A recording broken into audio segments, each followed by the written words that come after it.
कृष्णाय वासुदेवाय हरे परमात्मने प्रणतः कलेश नाशाय गोविंदाय नमो नमः। स्वागत है आप सभी के अपने YouTube channel Hariom Sharma money tips पर। पौष मास के 30वें अध्याय की कथा। पौष मास का महीना बड़ा ही पवित्र महीना है। जब पौष मास की शुरुआत होती है तो हम कुछ नियम बनाते हैं।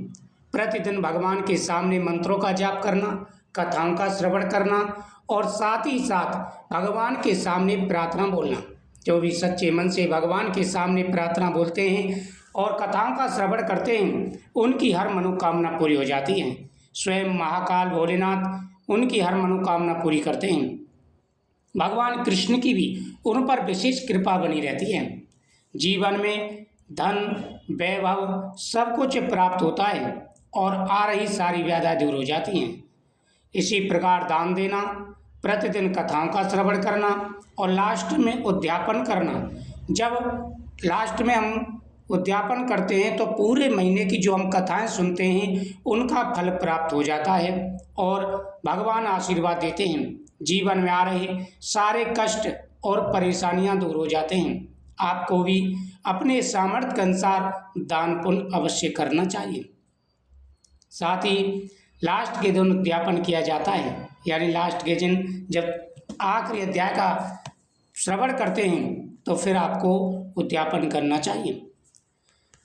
एक समय की बात है, राजा, रानी और प्रजा ने पूरे पौष मास श्रद्धा, नियम और भक्ति के साथ व्रत दान, दीपदान और भगवान की पूजा की।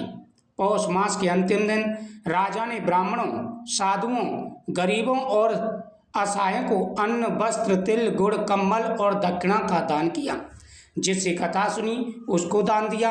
साथ ही राजा ने नियम बना लिया कि हमने पूरे महीने कथा का श्रवण किया है तो लास्ट के यानी 30वें अध्याय जब उन्होंने श्रवण किया तो उस दिन उन्होंने अपने शहर के सभी साधु, संत, ऋषि, महात्मा, ब्राह्मण सभी को बुलाया और सभी को सामर्थ्य के अनुसार जिस प्रकार से जिसको जैसी ज़रूरत थी उसी प्रकार से उन्होंने दान दिया।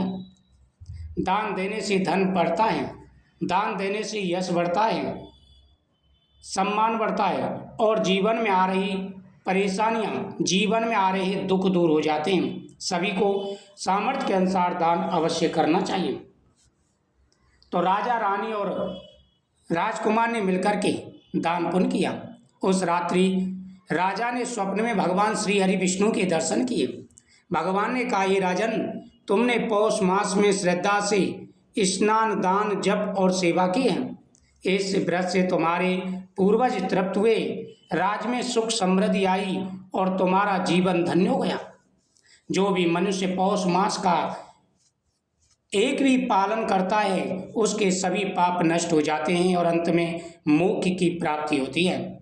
जो व्यक्ति सच्चे मन से भगवान की पूजा करते हैं उनके जीवन में आ रहे सारे कष्ट दूर हो जाते हैं। सभी को पूरे नियम के साथ में पूजा अवश्य करनी चाहिए, कथाओं का श्रवण करना चाहिए, पितरों के नाम से दान पुण्य करना चाहिए।